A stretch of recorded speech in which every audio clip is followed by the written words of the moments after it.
সদস্য হয়েছি এবং আপনারা জানেন আমাদের সদস্য হয়েছি। এটা আমাদের মাননীয় প্রধানমন্ত্রী ইসলামী দিয়েছেন আমার মাধ্যমে তারপরে ওনার আন্তরিকতা যথেষ্ট চলবে এবং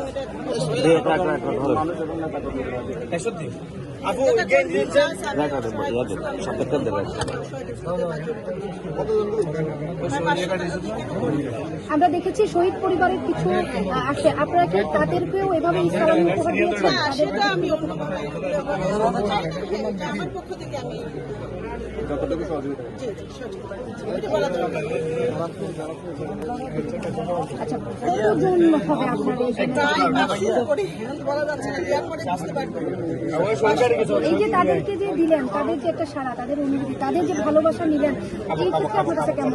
আসলে এটা কোনো বিষয় না, ভালোবাসা নেই, বিষয় ইসলামিক একটা রেওয়াজ আছে সেটি।